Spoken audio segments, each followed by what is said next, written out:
imagine it was probably something to do with the Quakers. Thanks. Because this is your first pregnancy. Yes. It is. And how many weeks are you now? I'm 28, I'll be 29 on Sunday. Great. And you having a pretty good pregnancy up to this point? Yeah, so far so good. Okay. My back has been a little bit sore, but what's really at me right now is like kind of in my pelvic area, it's like sore muscles or something. Okay. So I was playing beach tennis or beach ball when I was on holidays, and I thought I just was unfit. Okay, and are there particular things that are making it sore at the minute? So last Sunday, I particularly noticed getting off the couch was sore. Okay. And that night in bed, turning around was really painful. Like it woke me up out of my sleep. Okay. And they're kind of the main things I've really noticed. But I'm probably now, well, I've been noticing it more and more because I've been focusing more on it, I think, as well. Yeah, you know, so. Absolutely, yeah. So we do probably need to do a few examination tests on you. Okay. But it does sound like a classic case of what we call pelvic girdle pain. Okay. Or what some people more know as, but more usually as SPD. Oh yeah, I saw that. Dysfunction. Yeah. I googled that. You did Google it. So I suppose pelvic girdle pain is what we kind of use more so in medical terms, because people who get this kind of pain have it maybe at the front of the pelvis and the back of the pelvis. Okay. It's not just localized to the actual pubic area itself. Okay. So as I said, we do need to do a few tests. Okay. But from the sound of things, you do have a sort of a classic case of it. Yeah. It's not a normal thing to have in pregnancy. Okay. But it's definitely something that people experience a lot, and it's very common in the latter stages of pregnancy. Okay. Generally, it probably happens for a couple of reasons.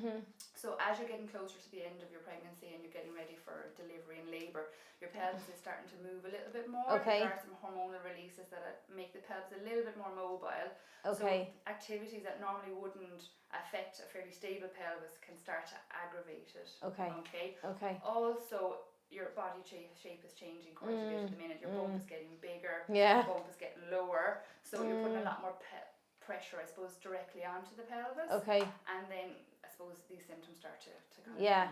Now, for other people, then I suppose if they're working in conditions that are a bit more physically demanding, it can flare them up as well. Yeah. Or Mine aren't too bad. Really doing a lot of sport, that some sports can aggravate them at this stage as well. Like I'm driving a lot as well, so sometimes I notice getting in it the car. There is stuff you can do for it, which is great. I mean, you don't have an extreme case of it, but there's definitely just looking at what triggers it, I think, is really important, and then modifying those triggers generally can be really effective. Okay. And then sometimes there are some physiotherapy interventions and some pelvic floor exercises and things like that can help as well.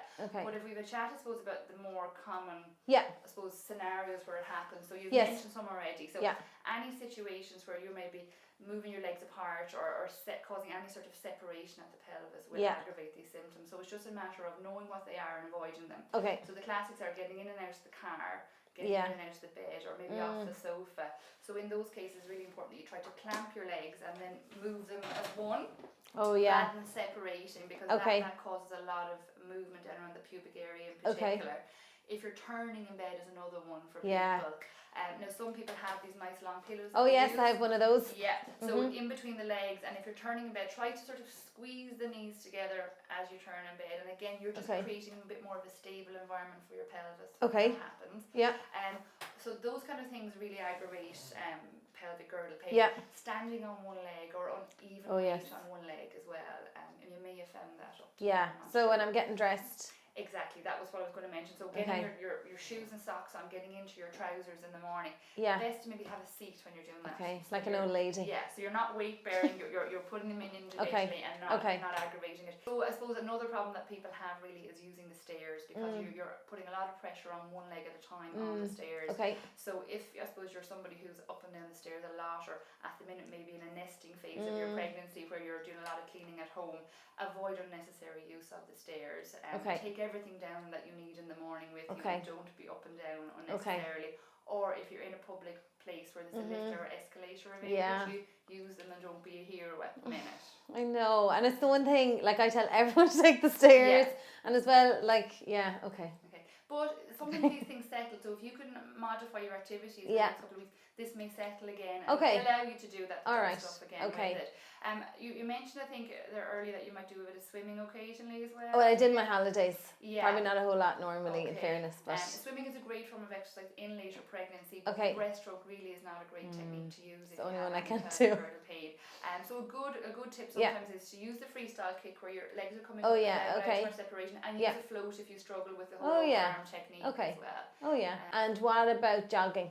Jogging at the minute for you, I'd say, is a no-no. Okay. So I suppose if you are walking, Yeah. okay, that might still be a little bit painful at the minute. So I suppose not to be going for very brisk walks where you're using very long strides. Okay. Choose a surface that's not too hilly or not too uneven. Okay. So maybe just, even it means you drive to Somewhere someplace where that's you've got flat. a nice flat pat. Okay. But you need to listen to your pain. And if something is painful, then you need to either stop it or modify it. Okay. And if something's not painful, then you're pretty much okay at the minute. Okay. And can it, like, if you don't look after it, can it affect birth? I suppose if somebody gets very, very severe pelvic girdle pain, they find that separating their legs to any degree can be really sore. So it will affect the position maybe that you can deliver in. So it is worthwhile, I suppose, getting on top of it. So we might have a little look and see how you are. Yeah.